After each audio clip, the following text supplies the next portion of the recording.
My name is Demetria McDonald, and I'm the founder and CEO of Decide Diversity. I'm passionate about diversity, equity, and inclusion because it impacts me. It impacts people who look like me.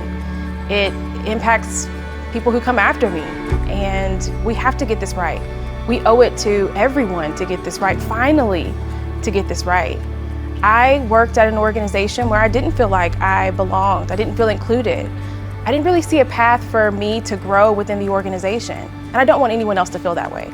We all deserve a shot to be where we want to be as successful as we want to be. And I consider it a privilege to be able to help leaders to craft a culture where people feel like they belong, where people can thrive.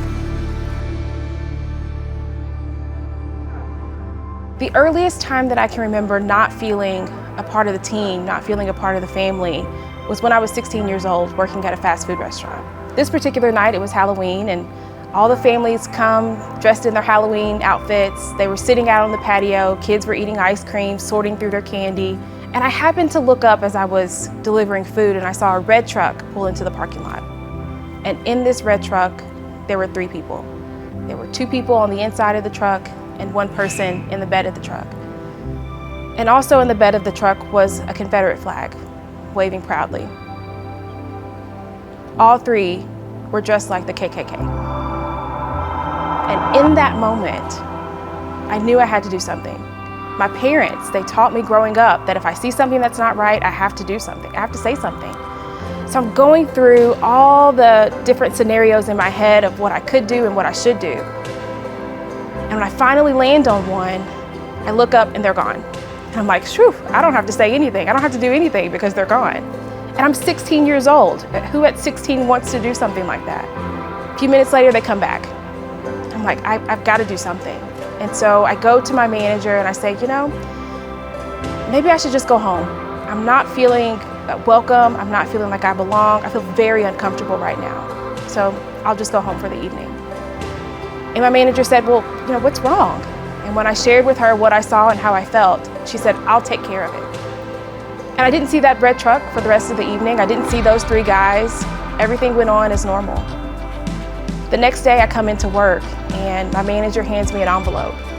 I'm like, gosh, am I getting fired? Did I rock the boat? Like, what's happening here? And I open the envelope and it's a restraining order against those 3 guys. They were no longer allowed to come on the premises for at least the next year. And in that moment, I learned a couple of things. I learned that it's important for us to say something when we see something that's not right. We have a voice, we have to use it, we have a responsibility to speak up.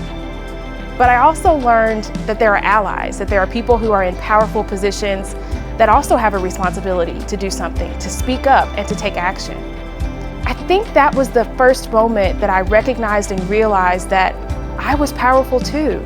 And that's not always a message that young Black girls get, is that we are powerful and we can change the world. Most companies are interested and want to be successful when it comes to diversity, equity, and inclusion, but they just don't know how. When it comes to taking action, they just don't know what to do. And that's where I come in. I help take leaders through the journey of what it really means to be invested in this work, to be serious, to be committed. Leaders come to me to feel safe, knowing that they can share things that maybe they can't go to anyone else and share. They know that I'm not going to judge, that I'm really there to help them, to help their organization be successful, to help people like me who come from the same background that I came from be successful within their organization. Being the leader of Decide Diversity is really been life-changing. This work has always been personal to me. I've always loved it. But it wasn't until the birth of my son, in the midst of everything happening in the world, I know that now I have a responsibility to create a better world and a better workplace for my son to go into. While my son is still young, I hope that people can see him as not a threat, but as someone who is deserving of equality, someone who is deserving of being included.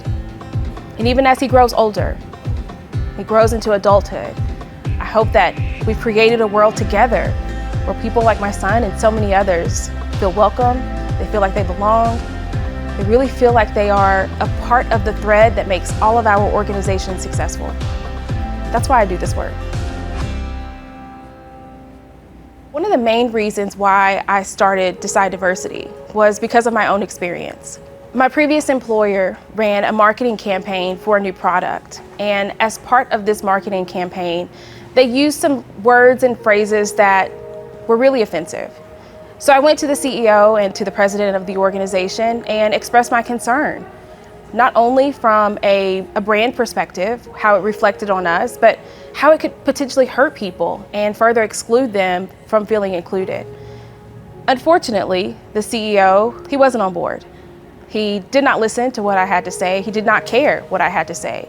He was very close-minded to the fact that perhaps we should do things differently. When I brought to his attention that I want to move up in this company, I want to be a leader, he said, well, we already have that in place. We already have those things that will help you be successful.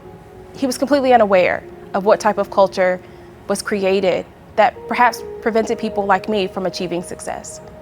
That's when I knew that there were probably other CEOs, other leaders throughout many other organizations that just didn't know, had absolutely no clue. So I started doing training. I went to various conferences, different organizations, really just to spread the word about diversity, equity, and inclusion, letting people know what it is and why they should care, why it was important to their organization's success. And from there, most organizations and leaders said, well, now what do we do with this? We have this great information.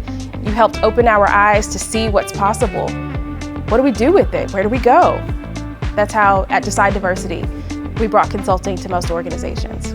I absolutely love having long-term relationships with clients because what people need to feel included changes.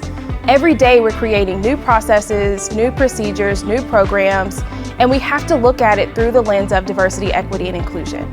I help leaders do that. Leaders should choose me when deciding to do this work because I look at the entire picture. It's not just about diversity, equity, and inclusion. It's about every aspect of your organization. When we're thinking about how does the marketing department be successful, the sales department, this is so important to the way that the organization, your company operates, that not doing this work is not just not good, it can be detrimental. We've seen so many examples of organizations over the years that have not been committed to this work, aren't invested, and they're no longer around. I work with organizations who are serious about this work, who will make the hard decisions, who will decide diversity, and I love it.